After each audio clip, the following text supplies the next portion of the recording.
before hindi naman po ganito kalala yung pagbaha sa Davao, pero ngayon nakakaranas na sila ng pagbaha. Pero si Mayor Baste Duterte po, parang ang sinisisi pa rin po niya ay ang Pangulo at sinabi po niya na itong flood control project investigation ay PR stunt lang po. Tanungin niya yung kanyang kapatid na congressman, magkano ba ang pondong nakuha ni Congressman Pulong nung congressman siya nung panahon ng kanyang father? Magkano po yung nakuha? I-reveal niya kung magkano, kung saan ginamit ang pondong yan, kung paano ginamit yan, kung ilang bilyon ang napunta sa flood control project, at kung bakit malaki pa ang baha at Davao. Kinakailangan tanungin niya yung kanyang kapatid yan. Kung talagang PR stunt to, patanayan niya. Or may katotohanan na sinasabi. Sobrang nakakagulat na balita. Grabe, si Abante tumistigo na. Aarestuhin na buong pamilya Duterte. Kulong ang hatol, walang piyansa. Ayon sa nakalap nating impormasyon, napatayo si VP Sara Duterte matapos sabihin pati si Congressman Pulong ay iimbestigahan din daw nila. Sobrang laki din daw kasi ng inubos niya sa flood control project, pero laging lubog naman daw ang Davao. Damay din daw dito si Mayor Baste, magkasabwat daw silang dalawa. Grabe, si Abante tumestigo na. Aarestuhin na buong pamilya Duterte. Kulong ang hatol, walang piyansa. Tara, panoorin natin. Nabanggit na po kanina yung flooding incidents po sa Davao, wherein 265 areas, based po ito doon sa City Engineering Office. Notably po, 140 ay nasa 1st District, 69 po nasa 2nd District, at 56 po doon sa 3rd District. Ngayon po, nasabi nga po natin na before hindi naman po ganito kalala yung pagbaha sa Davao, pero ngayon nakakaranas na sila ng pagbaha. Pero si Mayor Baste Duterte po, parang ang sinisisi pa rin po niya ay ang Pangulo at sinabi po niya na itong flood control project investigation ay PR stunt lang po. Your reaction po dito? I think very important muna po siguro na just to go back to the Philippines. I don't know where he is, but very important po for mayors to be present during times of crisis, no? So I think that's the first point that we want to make. But secondly, very important ho talaga na i-recognize natin na yung flooding ay hindi lang naman ho flood control, no? Usapin pa rin ho yan ng pagbabago ng klima, usapin din po yan nung bilis po ng pagbagsak ng tubig mula sa bundok papunta sa ilog at mga dagat. Pero meron pong centrality yung pong flood control system sa atin pong mga lugar. So, very important din po, definitely, na makita rin ho natin yung pong impact, no, ng mga flood control systems within Davao City and within Davao Region. Kasi, I'm quite certain, malaki din po talaga yung pondo na iginugol within this administration and more particularly in the previous administration to Davao City and to Davao Region.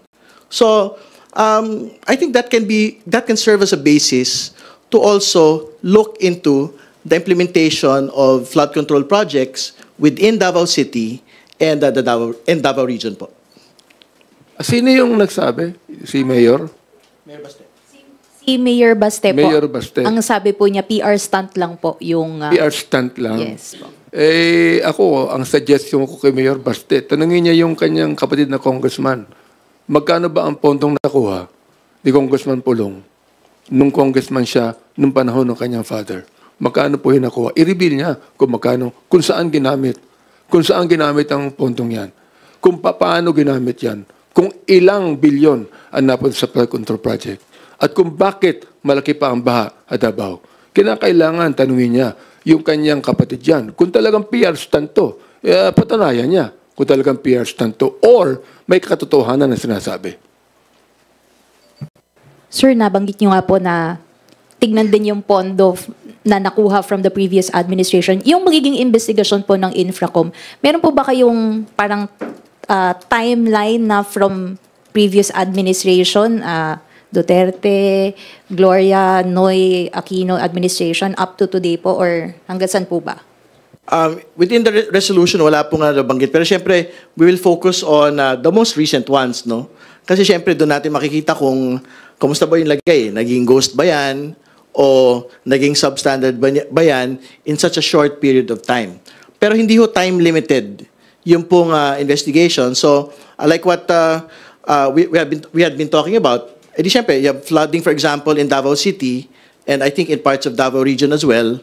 So, if the idea there is bakit nagbabaha within Davao City? You've mentioned the districts already, at malaki ho yung pondo na naibigay.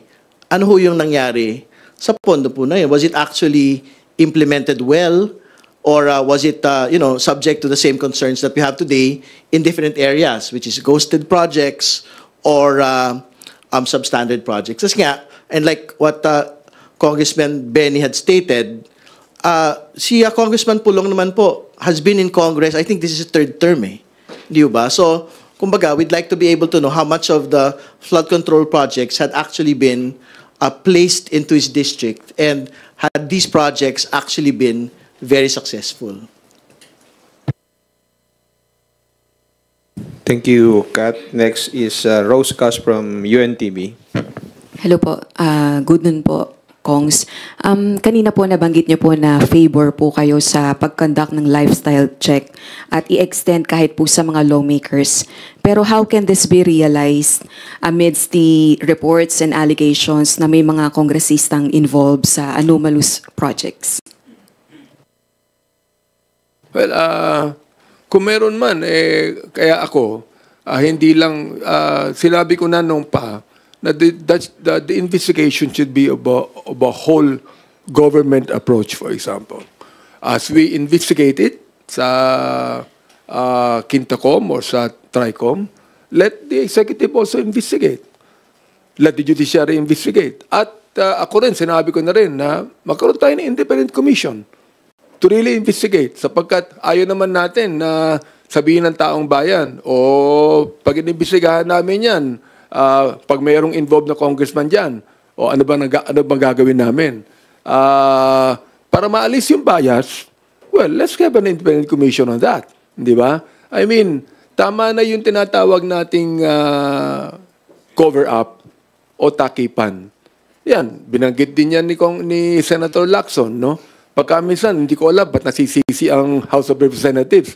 Samantalang doon sa Senado, meron din Kaya sinabi din niya ni Senator Lacson na meron din mga senador na involved dyan. So therefore, magkaroon tayo ng whole government approach in investigating this anomaly. Sapagkat the people should know. They have the right to know whatever happened to this project. Ito, naniniwala ako bilang chairman ng Committee on Human Rights, this is also a human rights violation sapagkat apektado dito ang buhay ng taong bayan. Meron po nga centrality yung public sa lifestyle checks, no? So, ibig sabihin, nakita naman ho natin yan Over the course, for example, of this flood control controversy, no? Lahat po ng mga DPWH officials, lahat po ng, I think even yung pong mga pamilya ng mga kontratista, hindi ba talagang sinubject po into to a lifestyle check ng publiko, no? So ibig sabihin, lahat po ng mga resibo ng mga DPWH officials at kontratista sa social media talagang nalalahad po ngayon. So I think in the same manner, pwede hong gawin yan ng mga kababayan ho natin sa mga kongresista at senador. Kasi ang totoo na, like what we had stated earlier, I think the requirement for government officials and employees is for us to lead modest lives, no? Ano ba ibig sabihin nun? Yung bang bilyonaryo can actually lead modest lives as compared, for example, sa mga ordinary mamamayan? I think they still can. Kasi ang distinction naman po of leading modest lives, yung hindi ho natin dapat ipinapamuka yung pong kayamanan o yung wealth, no, sa atin pong mga kababayan, no? So, I think pagka ho na lifestyle check yung mga congressman tsaka senador, I think they will be forced also to take a step back at talaga hong tumalima doon po sa panawagan po ng, I think it's a law sa atin pong mga kababayan, sa atin pong mga opisyal at empleyado na dapat hong simpleng pamumuhay kung tayo po ay nagsiservisyo sa atin pong mga kababayan. Sa tingin niyo po ba kailangan na pong magsagawa ng lifestyle check yung ombudsman dun po sa mga implicated lawmakers? Lalo na po nabanggit niyo po na mismo sa social media, na-flex yung pong mga kayamanan ng mga certain lawmakers. Malaya naman po yung ombudsman na gawin po nila yung trabaho nila, no? So kung tingin po nila, this can be a subject of a lifestyle check or a further investigation relating to unexplained wealth, sila po yung bahala. Malaya naman po silang gawin po ito. Alright. Kanina po kinonfirm po ni Congressman Leviste na ang big fish po dun po sa bribery attempt sa kanya ng isang DPWH district engineer ay yung pinalitan niya po sa pwesto, si former Congressman Buhain. At ganito na raw po yung kalakaran sa kanila pong distrito na for 3 decades pinipili po ng kongresista kung sino po yung mga kontratista sa mga proyekto. What does it say? Systemic po ba yung ganitong kalakaran? Well, una ho sa lahat, like we already mentioned, I think this can be a subject of a future Infracom hearing. Kasi una, involved po yung district engineer dito. Pangalawa, meron pong actual corruption allegations. Pangatlo, meron pong actual bribery attempt na nagawa. So, we'd like to get more information from Congressman Leviste and syempre from the district engineer involved. And most definitely, we can invite former Congressman Eric Buhain to shed light. Kasi syempre, mahirap naman ho na si Congressman Leviste lang po yung nagsasalita dito at hindi po mapagbigyan ng pagkakataon si former Congressman Buhain na idepensa naman din po ang kanyang sarili. So, I think we will reach that point. Pero, syempre, unahin muna natin yung mga pinakamahalaga pong mga proyekto na talaga pong na-ghost at na-substandard po over the course of the years. Thank you po. Thank you, Rose. Next is Marian Enriquez from TV5. Good afternoon po. Chair Benny Abante, you mentioned before if Mayor Magalong refuses to face the committee with evidence, then he is nothing more than an empty can. Maingay pero walang laman. Sumagot po si Mayor Magalong, sabi po niya, hamon sila ng hamon pero wala namang pinapadalang notice sa akin. Your comment on that, and then of course, Chair Terry Ridon, kung nagpadala na po ba kayo ng invite po? Nakausap ko na po si Congressman Terry dyan sapagkat siya ang tatawag ng investigasyon. Ang sabi niya sa akin maghintay lang siya. Maganda lang siya. Aabot po tayo dyan sa ganyang investigasyon. Naniniwala po ako ito. Gusto kong sabihin sa kanya. Sapagkat sinabi din niya na baka naman pag nagpunta ko dyan, pinre-empt na niya Baka naman pag napunta ko dyan, gagawin akong parang hostile witness rather than the one that will actually divulge all of the corruption issue. Hindi po. Bibigyan namin siya ng respect bilang mayor ng Baguio City at talagang kortesiya sapagkat siya na nagsabi na meron talaga dito na involved. Ang nais lang namin ay humarap siya, mag-take siya ng oath, ipangalan niya at ibigay niya lahat ng ebidensya tulad ng sinabi niya sa ating Pangulo. Nagulat nga siya yung sinabi ng Pangulo na magkikipag-usap ako sa iyo. Binigay niya yung mga documents. Pag siya naimbitahan po at talagang iimbitahan siya one day, huwag siya mag-alala, darating po yung invitasyon na yan, ay humarap siya at sabihin po niya sa taong bayan, sino man yan, ano man yan. Salamat, Marian. Sorry, just to respond. Well, again, to reiterate what we had already stated before, malaya po si Mayor Magalong na magpunta po sa Kongreso. Like what Congressman Benny had stated, the invitation to him will come in time. But again, the requirement for him to do this is first to do it under oath and particularly disclose the 67 lawmakers that he's saying that are contractors, and secondly, the list of lawmakers that he has na tumatanggap po ng 30 to 40% kickbacks. But if he will do this under oath, he will be afforded all the respect and dignity po sa pagpunta po sa isa pong komite po ng Kongreso. Sir, gusto ko lang linawin, I'm not actually against Mayor Magalong. Sinusuportahan ko siya sa kanyang expose. Ang kinakailangan talaga namin malaman, sino-sino yung mga taong yan. Ang binanggit niya, merong 67. O sino yung 67 na yan na involved yan, At alam niya, marami siyang alam. We'd like to find out. Sapagkat, meron siya ng Baguio City na dapat unang-unang asikasuhin niya yung problema ng Baguio, di ba? I do not know why he has been saying this publicly. ang Kongreso ang kanyang tinutuon dito. So, I would like, again, to issue the statement and tell him na, sabi nga ni Congressman Terry, darating po ang panahon na imbitahan siya. So hindi po siya invited for sa first September 2, first hearing? First hearing. I don't think he has personal knowledge on Bulacan issues. Succeeding weeks. In succeeding hearings po. Alright. I forgot na kung ano yung itatanong ko dapat. Pero, sir, you mentioned about, I'm sorry, yung 67 or 62, alam ko po initially talaga si Senator Ping Lacson po yung nagsabi nun, not Mayor Magalong. You also mentioned na mukhang, kung may ebidensya siya, humarap siya. Pero, ano po masasabi ninyo na ito, even one of your colleagues po, Congressman Leandro Leviste, siya na mismo, meron na nga rin siyang evidence and may solid, kumbaga, may case study na tayo, isa pang ebidensya na previous Kong, talagang sinasabi niya, biding-bidingan yung dating Kong na pinalitan niya, siya raw yung namimili ng mga contractors. It was actually saying, kung ano yung specifically sinasabi po ni Mayor Magalong na may mga kongresista na kayo rin naman yung parang involved daw, tapos sila-sila rin lang daw po yung namimili ng mga contractors. What can you say about that, sir? Well, it's not for Mayor Magalong to say. It is for Congressman Leviste to say. Because that is a very specific case study. So, ibig sabihin, if he has all the information and all the evidence to back it up, particularly if the district engineer is the particular person that is stating it, then he should be able to state it on record.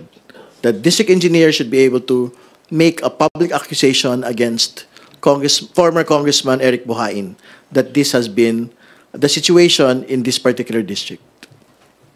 Ako, I commend Mark Leviste on the expose. I commend him.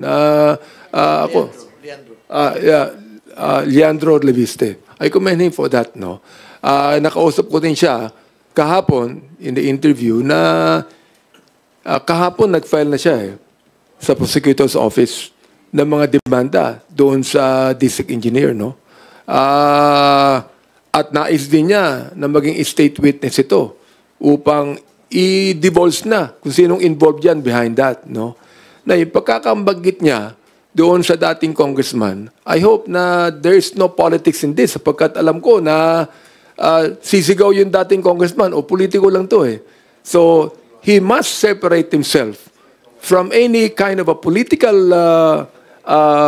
view on this na talagang gusto niyang makita ng taong bayan na ito talagang corruption ito.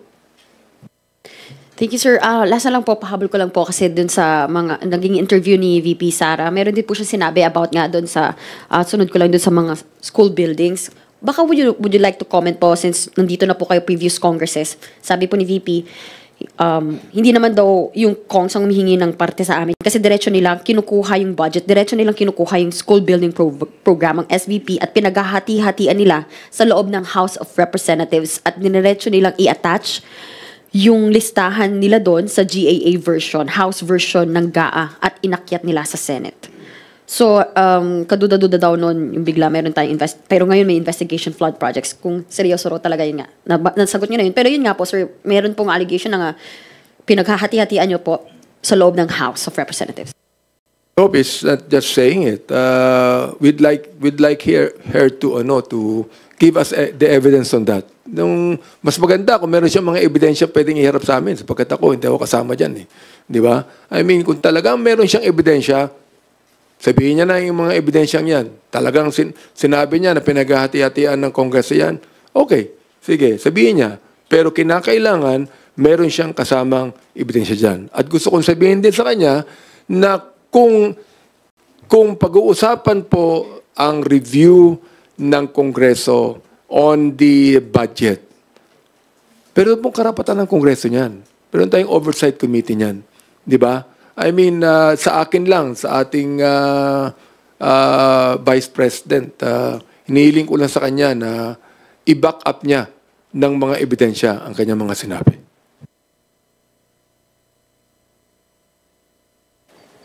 Thank you, Marian. Willie Delgado from DZMM PRTV. Magandang hapon, no? Bago yung aking tanong, buntutan ko lang tungkol kay Magalong. Wala ho ba magiging kondisyon sa pagdalo ni Mayor Magalong, since ang ilan sa mga binabanggit niyang involved sa flood control corruption is dito sa Congress? I-reiterate ko lang binanggit ko po kanina, he will be afforded all the respect, no, as mayor of Baguio City, but he will be required to do under oath two things, no. First, disclose the 67 names. Nabanggit kanina na it was originally Senator Lacson, but he also stated it, eh. He reiterated that number, yung 67 lawmakers, contractors.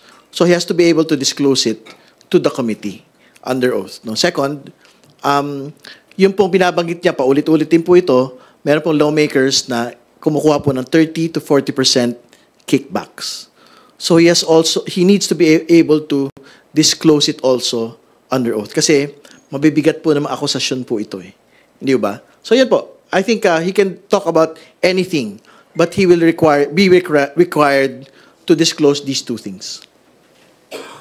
Tama po yung sinabi ni Congressman Terry. He will be accorded all the courtesy and the respect, no? Pero ano po ba ang rules and procedure sa committee hearing? He must first of all take an oath. If he is going to do that, then papakinggan po natin siya. Sapagkat bakit siya hindi mag-take ng oath? Kung talaga naman totoo sinasabi niya, walang problema for him to take an oath, di ba? And that is not disrespect. That is the rules of the committee pag pinag-usapan ng committee hearing. Regarding NEP budget, open ho ba kayo dun sa suggestion ni Senator Panfilo Lacson na i-adapt na lang instead yung NEP version ng budget instead na at least isa lang yung may tuturo pagdating sa budget? Sa akin, it will depend on the, because you know for a fact that Congress has 315 congressmen, no? So it's a corporate body, no? In fact, kung sinabi lang niya ni Senator Lacson, he must first of all convince the Senate, no? Nakapiyan siya ng mga bagay na ito. Because sa amin sa Kongreso, mukhang walang problema, eh. Pero yung unang-una, kumbinsihin muna niya ang Senado, na all of the senators would be willing to do that, di ba? Oo. Sa akin, walang problema yun, eh. But because very important na linawin ho natin what he actually wants, no? Una sa lahat, ayaw ho natin yun. Kasi una, hindi ho ba yung mga binanggit na nga ho natin ng mga ghost tsaka substandard projects sa Bulacan, NEP-originated projects ho yun, eh. Hindi ho ba? So bakit ito isusuko ng Kongreso yung una, oversight over the budget. Pangalawa, yung pong kapangyarihan ng power of the purse to look into executive proposal. So, I think that should be flatly rejected. Kasi nga, ano yun? Akala ko ba pagka NEP only, maayos yan? Eh, ba't nangyari po yung NEP-originated projects na ghost tsaka substandard? So, I think the Senate and Congress should flatly reject that proposal. Kasi nga, it surrenders the power of the purse, it surrenders legislative oversight over an executive proposed budget. No? So, kailangan ho natin tila-tila. Kasi nga, ang gustong ipakita ho dito, yung pong inherent evil, supposedly, eh, nung pong congressional initiatives. And I'm stating it today, hindi po yung totoo. Kasi una sa lahat, marami pong mga proyekto na hindi naman ho na-envision, for example, ng executive. Marami hong mga ahensya ng gobyerno that stated this particular budget, they only got like half of it or 3/4 of it. Pero ang pagtingin, for example, ng Kongreso at Senado, hindi mahalaga magdagdag ho ng mga bagong gusali, eh. Hindi mahalaga magdagdag po ng mas maraming social protection programs para sa mga pinakamahirap po nating kababayan. Pag pinayagan ho natin na NEP only, yung pong budget, wala na po yung mga yun. Hindi ho ba? So hindi ho papayagan ng Kongreso yun. Pagka ganyan po yung kanila pong sinasabi. And more importantly, like what we had already stated, the ghost and substandard projects in Bulacan were NEP-originated projects. Hindi ho ba? So pag pinayagan natin ganyan, papayagan din ho natin na wala na ho talaga. Pwede pa rin ho mangyari yung ganyan pong mga evils within the National Expenditure Program. Example, okay. Ang pinag-uusapan natin dito, congressional initiative. Hindi congressional in sessions, di ba? I mean, ine-expect din po ng ating taong bayan, ano bang proyekto ang kailangan sa aming distrito. Example na lang ito. Kahapon nabasa ko sa dyaryo na si Senator Bongo ay nagbigay ng 7, I think it's 7, multipurpose hall na pinagawa niya. And that is congressional initiative. Di ba? Hindi lang po sa NEP yan. Oo, tama po yung sinabi ni Congressman Terry, of course. Kinakailangan natin na pagkasunduin muna lahat ang mga senador, mga congressman tukol dito. Sabi ko nga, wala akong problema dyan. Pero ito yun lang ang sinabi ko example sa inyo. No? Kapag si Senator Bongo, nagbigay siya ng 7 multipurpose hall, and that is very commendable of him. Di ba? Pero ano yan? Yan by NEP? Hindi na ho NEP yan. Oo. That is now what we can call as a congressional initiative.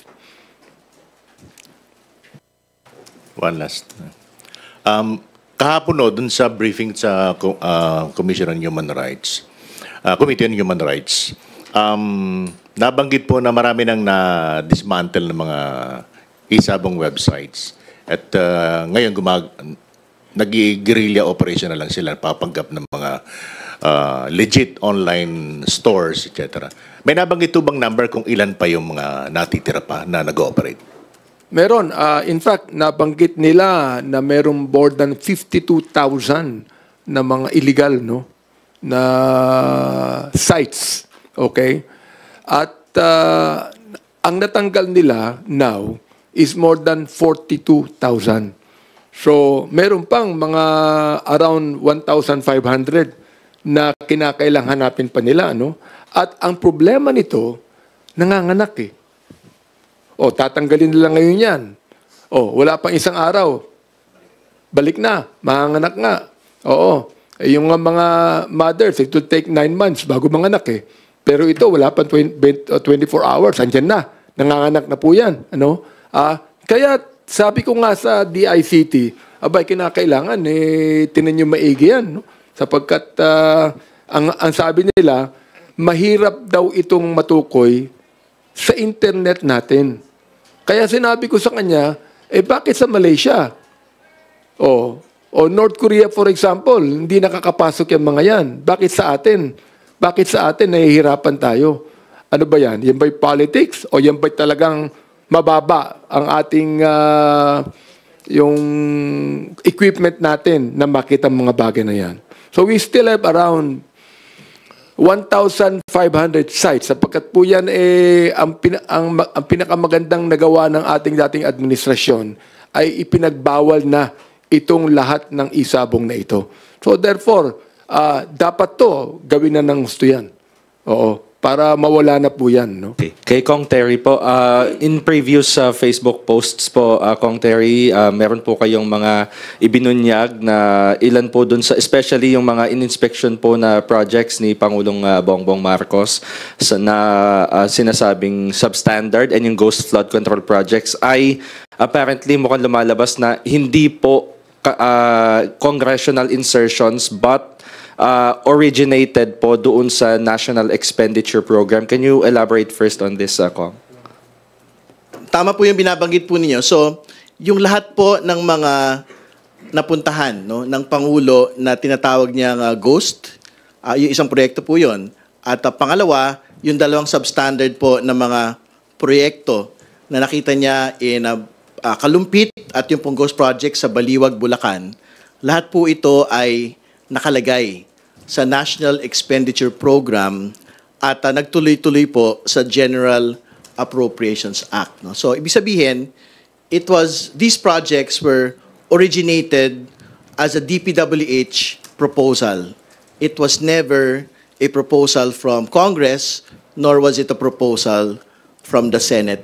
Siyempre, very important po yung distinction na ito kasi nga, supposedly po ang sinasabi ni Secretary Bonoan, pagka po DPWH proposal, supposedly, ito po ay fully vetted already with corresponding feasibility studies. Ibig sabihin, talagang from every standpoint, technical, financial standpoint, napag-aralan na po ito ng DPWH. No? Pero nakita na ho natin ngayon na even NEP-originated projects can actually be subject to ghost projects and substandard projects. So, ibig sabihin, talagang lahat po ng mga tipo ng mga proyekto, whether NEP-originated or congressional initiative-originated projects, dapat po masilip at masiyasat po ng House Infrastructure Committee.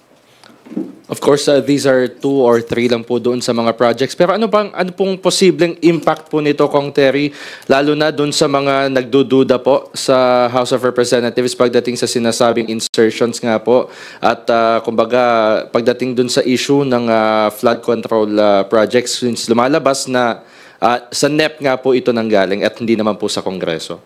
Again, ayaw talaga natin i-conflate yung usapin ng congressional initiatives, no?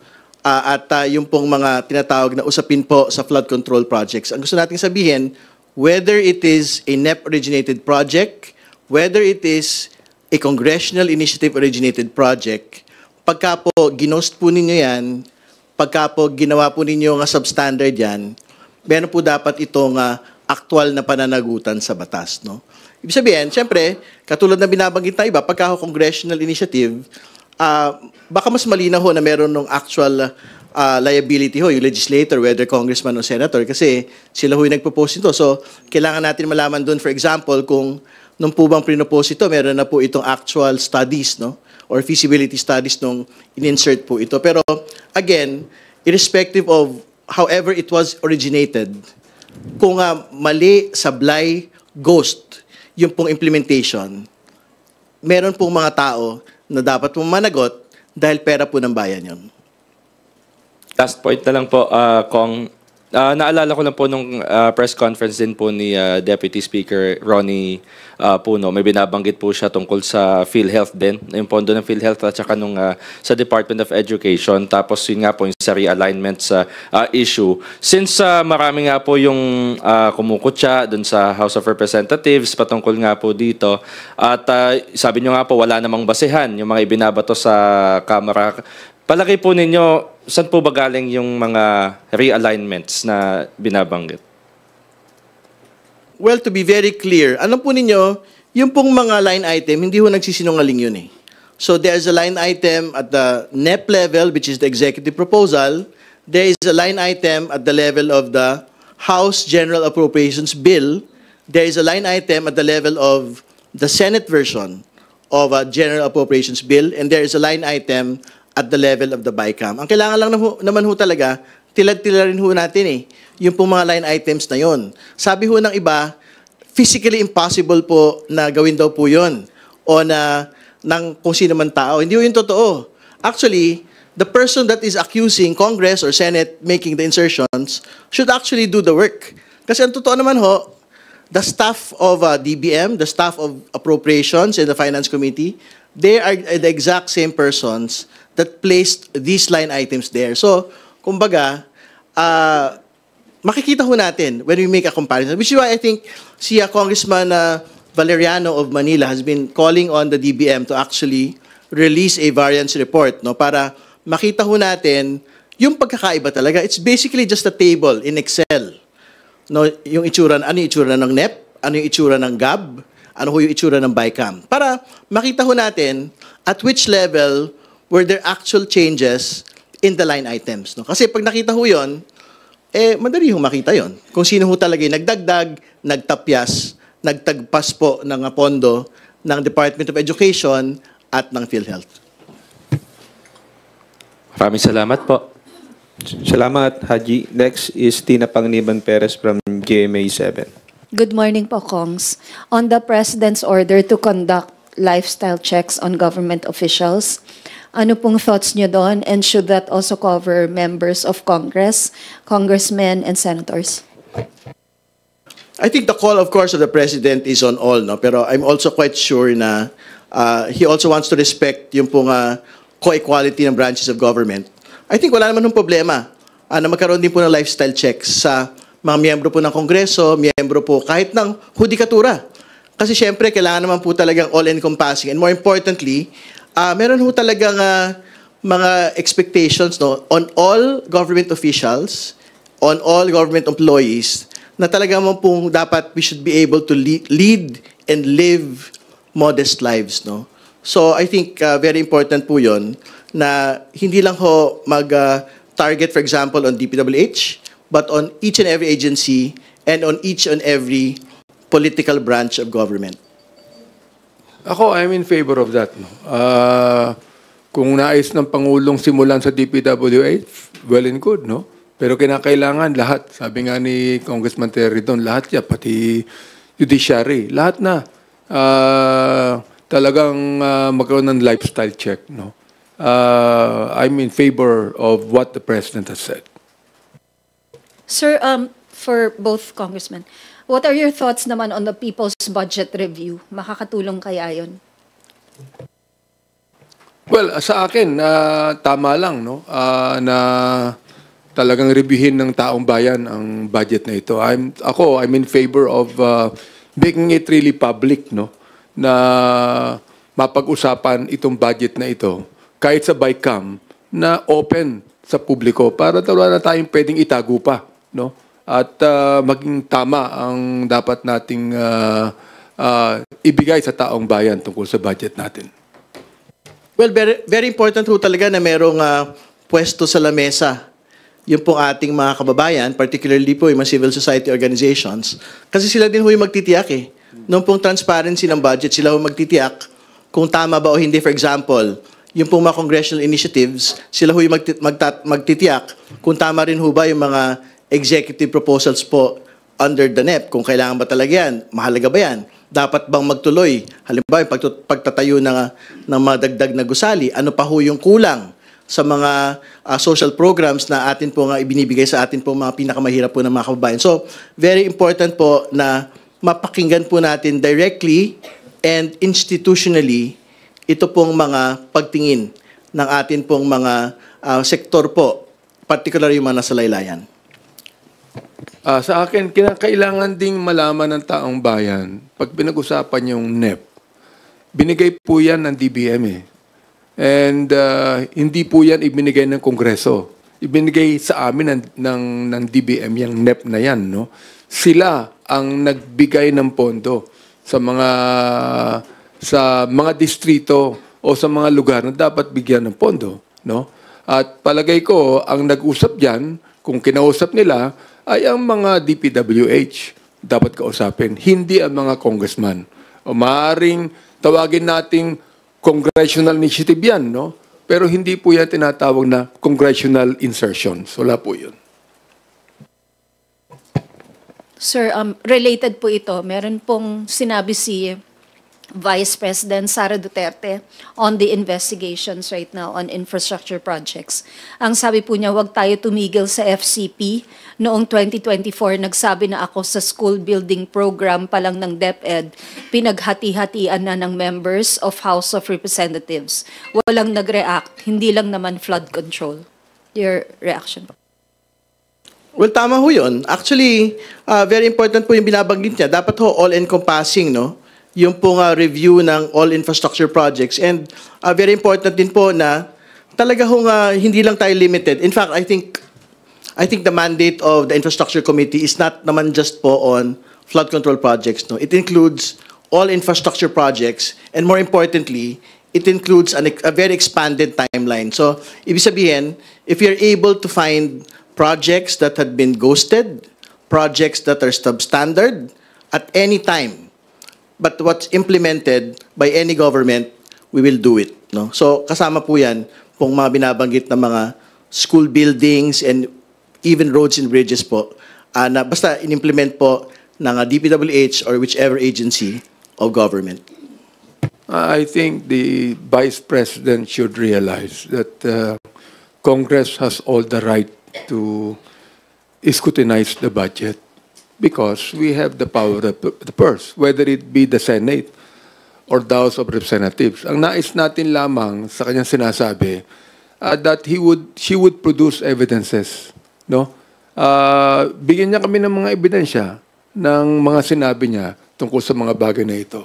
And let Congress investigate and review it. Meron naman tayong oversight committees to do that eh. Di ba? I mean, hindi naman pwedeng bigla ka magsasalita in a general term, no? Na wala ka namang puputos ng mga ebidensya. We'd like some evidences to be shown, di ba? And I would like just the Vice President to realize that sinasubmit lamang sa amin ang pondo na dapat namin imbestigahan. And that is the right of the Congress to do that. Just to add po to what Congressman Benny is saying, so para magka-walk through lang po tayo siguro nung mga pwede ho nga dinggin po ng House Infrastructure Committee. So I think on the first day, we will go to the sites that the President visited, particularly Bulacan. No, if we are able, for example, to discuss also yung pong kanyang visit to Benguet. Kasi syempre, I think he has particular concerns there as well, no? Particularly po sa usapin po na rock netting and usapin po nung slope protection. So hopefully, we can discuss that on the first hearing, but most definitely, mapag-uusapan po yan at a future hearing. Pangalawa, very important din po na, I guess, puntahan ho talaga natin yung mga lugar kung saan ho may mga totoong baha. No? So hindi lang ho ito sa Bulacan eh. Hindi lang po ito sa particularly mga nakikita ho natin sa TV in the last couple of weeks, no? Up until Bicol region, up until Cebu. So I think kailangan ho magkaroon ng pagpunta rin sa mga regions po in the south, no? So dapat matingnan ho natin yung flood control projects in Mindanao Island, yung pong iba't ibang mga rehiyon po ron, para talaga po all-encompassing at makita ho natin kung kumusta din po yung implementation ng DPWH dito po sa mga lugar po na ito. Sir, clarification lang po, Kong Terry.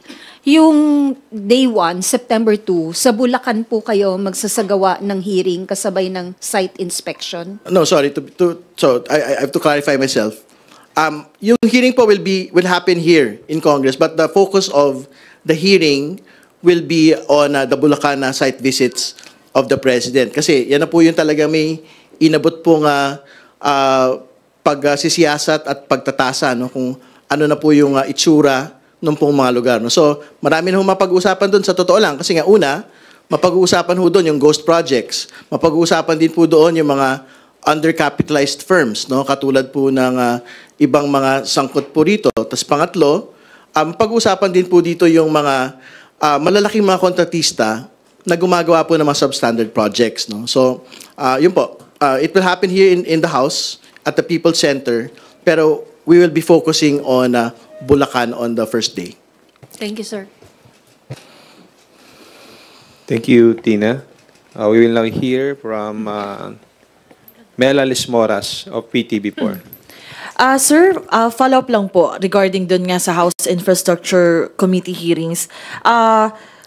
Kanina po kasi nabanggit nyo yung lahat nga dapat imbestigahan ng infrastructure projects.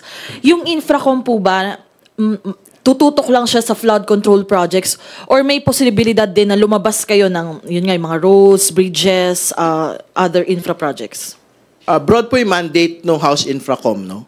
Makikita ho natin yan in the resolution itself, no? So, ang pagkakabanggit po doon, all infrastructure projects, particularly flood control, no? So, ibig sabihin, we will not be limited to flood control projects alone. So, like what we had stated, kahit po yung mga slope protection sa Benguet can be covered by the Infracom.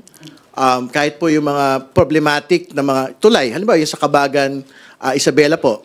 So pwede ho mapag-usapan. In fact, meron na po House resolution na ilalapag po sa Infracom relating to this. No? So, yun, hindi siya limited ng scope, only to flood control. Opo. And naalala ko po kasi, sir, nung 19th Congress... Let me add to what is said. No? Palagay ko itong aming investigation na ito would not be a witch hunting investigation. Ibig sabihin, ang nais nating malaman dito, ito ba'y ghost project? Ito ba'y substandard? Kasi doon ng corruption di ba?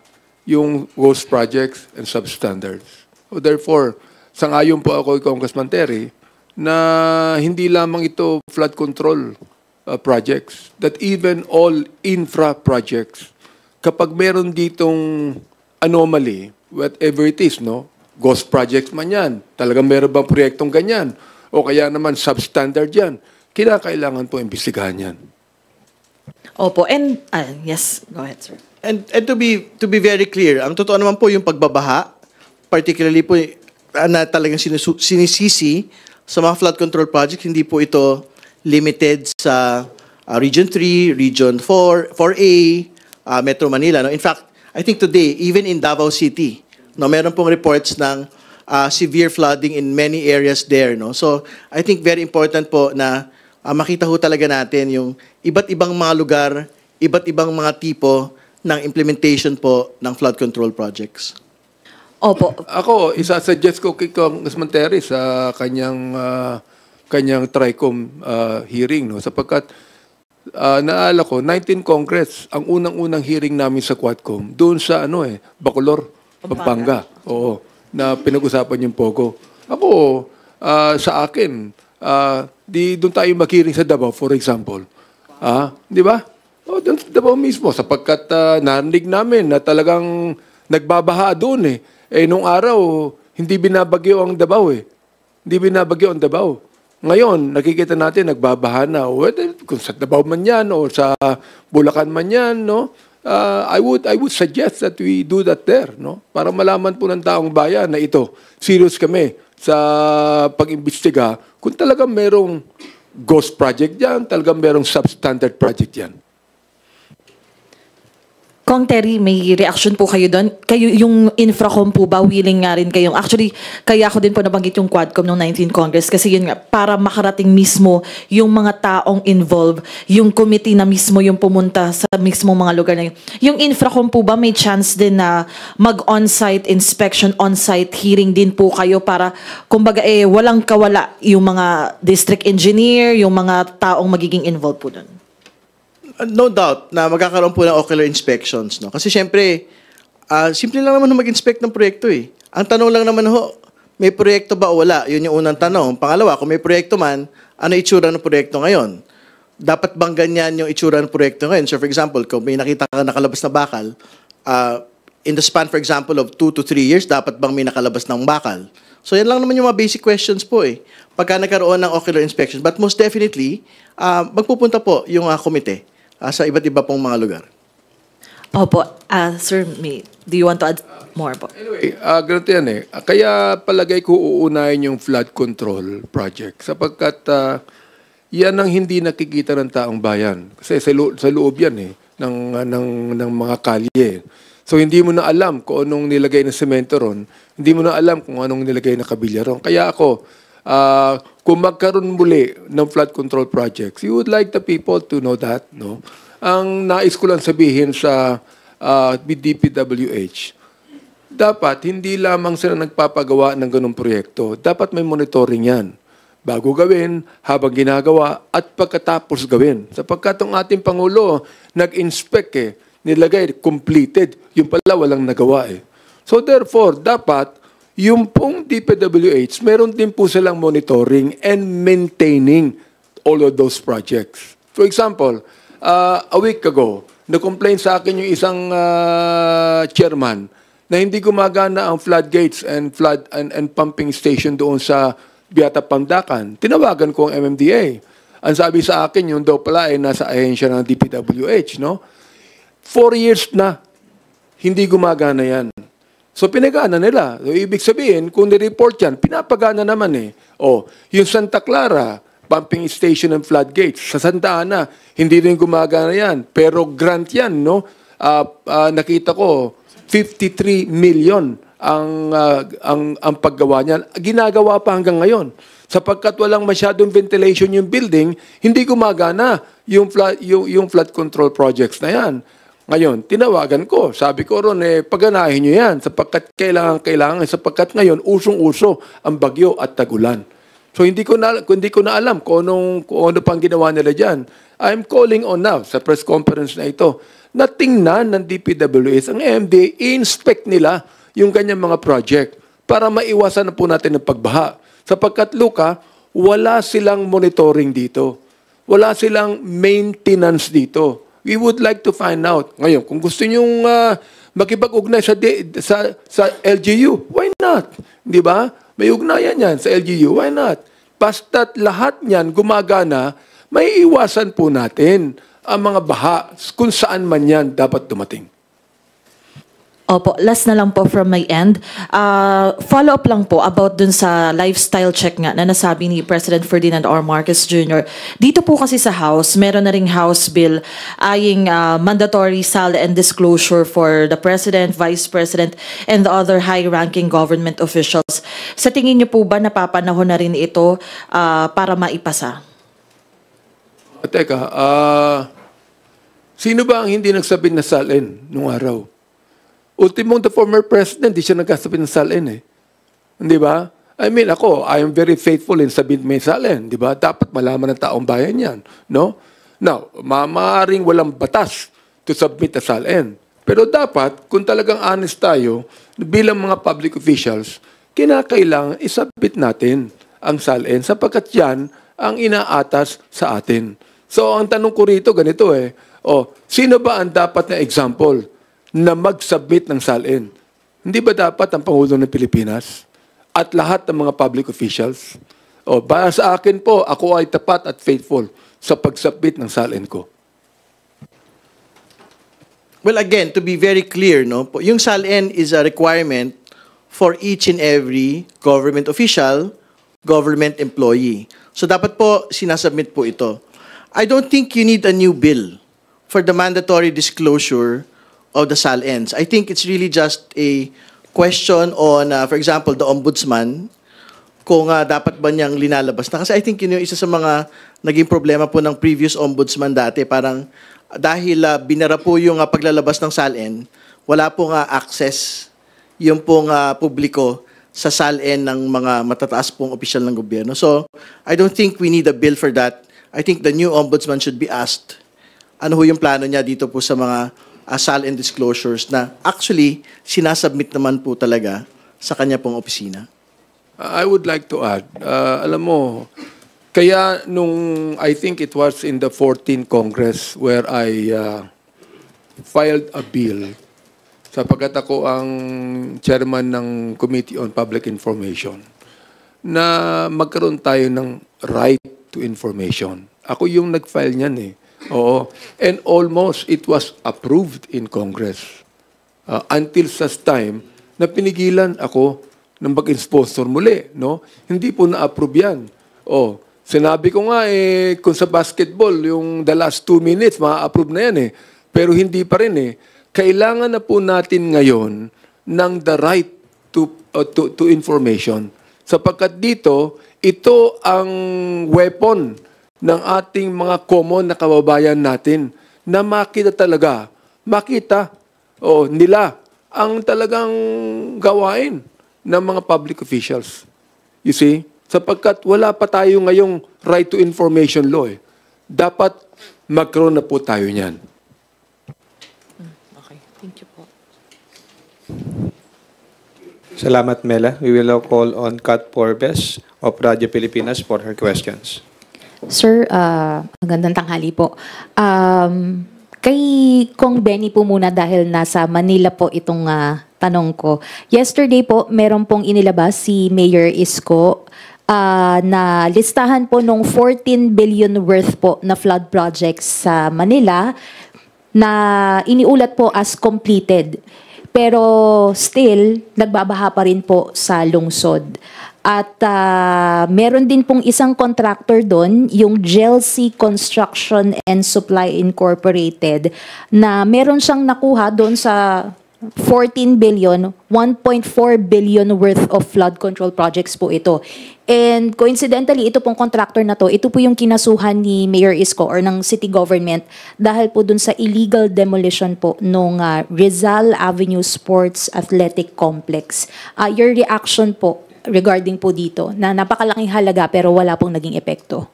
Sinusuportahan ko yung sinabi ng Mayor ng Manila na papaimbestiga niya. I support that, no? Kinakailangan naman, madali lang yan. I-check lang sa DPWH yan kung yan po ay project ng national government. O kaya ito ay project ng LGU. Sapagkat yung flood control project na yan, hindi lamang DPWH yan eh. Even the LGU. Kinakailangan, imbestigahan lahat ito. Ano ang pinagawa ng city ng flood control project? Ano ang pinagawa ng DPWH, no? Ito po yung tinatawag nating i-check yan sa DPWH ang status and impact ng mga project na yan, no? Sa national government, for example. Kaya I'm all for that, na dapat talaga imbestigahan yan. Oo, kung nais niya, unahan niya yung distrito ko just to find out, no? Kung talagang, kasi alam mo ang Manila, just to inform everyone, Manila is actually a prone to flooding yan sapagkat below sea level ang karamihan dyan, especially my district. At doon din dumadaan ang main tributary ng mga ilog natin. For example, like in my district, doon dumadaan ang Pasig River, dyan nagpupunta ang San Juan River, dyan nagpupunta ang mga ibang mga maliliit na mga estero, ano? Pero hindi lang talaga dapat Manila. Dapat yan Metro Manila. Sapagkat look, hindi lang Manila ang problema rito. For example, like ang San Juan River, napakarumi niyan. Yan ay sinasabi ko nung araw pa. Kasama ang Quezon City, kasama ang Mandaluyong, kasama ang San Juan, kasama ang Manila. Kung makakasundo sila ng lahat yan, lahat yan ay pag-usapan po yan. Lahat yan imbestigahan. I'm in favor of that. Pero hindi lamang sapagkat hindi kumuha ng permit o hindi nagpag-ugnay sa LGU. Dapat ang talagang investigasyon diyan, yan po ba ay ghost project? Yan ba ay substandard project? Hindi lamang flood control. Lahat ng infra project ng buong Maynila, imbestigahan niya. Ngayon, ikaw, bilang Pilipino, ano ang masasabi mo at reaksyon sa balitang ito? Mag-iwan ka ng komento sa ibaba at atin pong babasahin isa-isa.